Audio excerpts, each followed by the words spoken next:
శ్రీమద్ భాగవతం 2వ స్కంధంలోని 35వ పద్యం. శుకుడు పరీక్షిత్తుకు భక్తి మార్గంలో ముఖ్యమని తెలుపుగట్టము.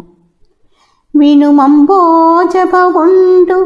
మున్నుమదిలో వేదంబు ముమ్మారు ధర్మనయజ్ఞత్వము తోడ నెంతయున్ పరామర్శించి మోక్షంబు దక్కిన మార్గంబున వెంట లేదనుచు భక్తి చింత చేసెన్ జనార్దను నాత్మాకృతి నిర్వికారుండగుచున్ ధన్మార్గ నిర్ణేతయే. ఇది ఇంకా వివరంగా చెబుతాను విను. పూర్వము బ్రహ్మ మనసులో 3 సార్లు వేదాన్ని ధర్మపరాయణమైన దృష్టితో పరామర్శించాడు. అలా పరామర్శించి భక్తితో తప్ప మరో మార్గాన్ని మోక్షం లభించదని నిశ్చయించాడు. ఆ మార్గాన్ని తరుణోపాయంగా నిర్ణయించుకొని వికారానికి లోను కాకుండా జనార్దనుని ఆత్మస్వరూపాన్ని భక్తితో ధ్యానించాడు. శ్రీమద్ భాగవతం 2వ స్కంధంలోని 36వ పద్యం. అఖిల భూతములయందు ఆత్మరూపంబున ఈసుండు హరియుండు నెల్లప్రొద్దు బుద్ధ్యాది లక్షణంబులన్ గానంబడును మహస్సేవనీయుండహర్నిశంబు వందనీయుండు భక్తవత్సలుండత్యంత నియతుండై సతతంబు నియత బుద్ధినాత్మరూపకుండగు హరికథామృతమును గర్ణపుటంబులంగాంక్షధీరా గ్రోలుచుండెడి ధన్యులు కుటుల బహుళ విషయమలినీకృతాంగముల్వేగ విడిచి విష్ణుదేవుని చరణారవిందయుగము కడకుంజనుదురు సిద్ధంబు కౌరవేంద్ర.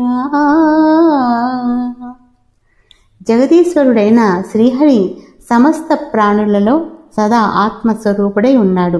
బుద్ధి మొదలైన లక్షణాలతో ఆయన మనకు గోచరిస్తాడు.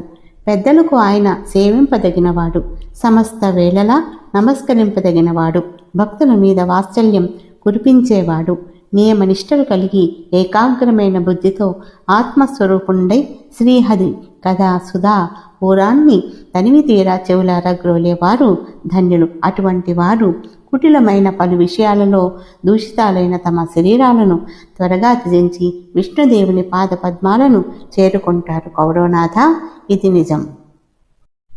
శ్రీమద్ భాగవతం 2వ స్కంధంలోని 37వ పద్యం.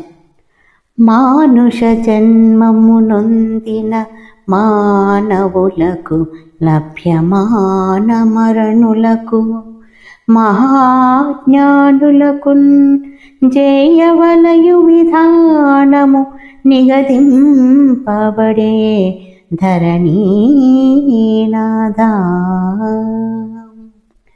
రాజా, మనుష్యులుగా జన్మించిన వాళ్ళు, మరణము ఆసన్నమైన వాళ్ళు, మహాజ్ఞానులు చేయవలసిన కర్తవ్యం ఇలా నొక్కి వక్కాణించబడి ఉంది. శ్రీమద్ భాగవతం 2వ స్కంధంలోని 38వ పద్యం. ఇది వచన భాగంగా ఉంది.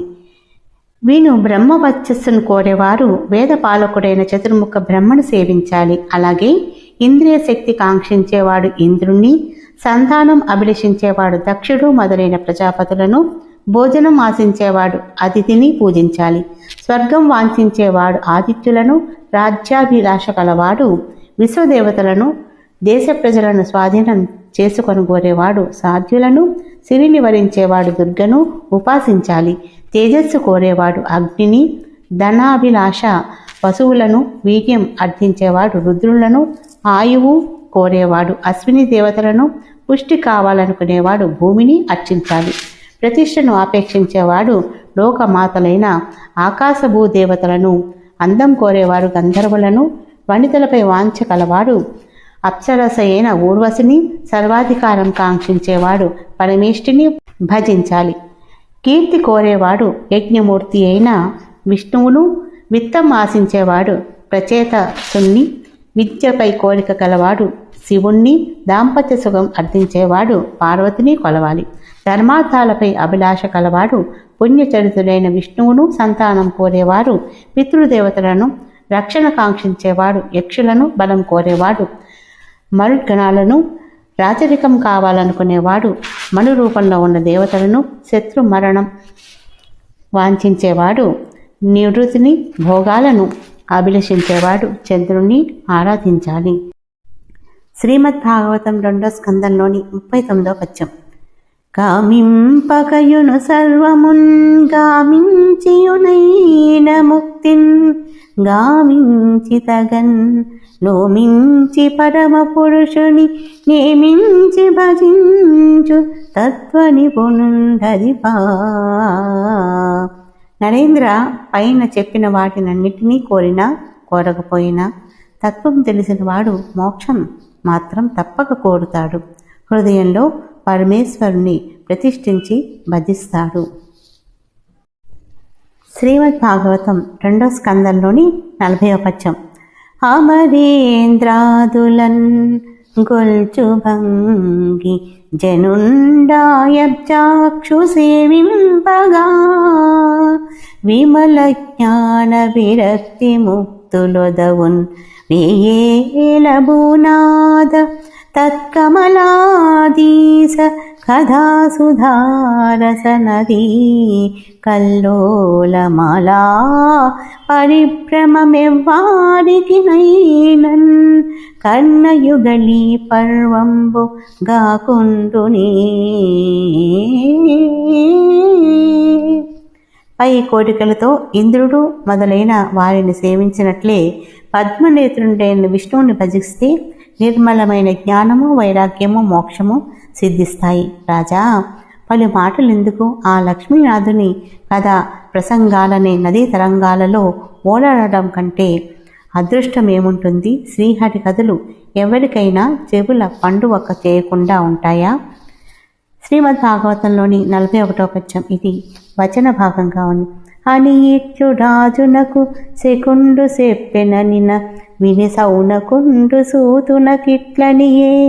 ఈ విధంగా పరీక్షణ్ మహారాజుకు సుఖయోగి చెప్పాడని సూతుడు పలుకగా విని సౌనకుడు సూతంతో ఇలా అన్నాడు. శ్రీ గోపాలకృష్ణ భగవానికి జై.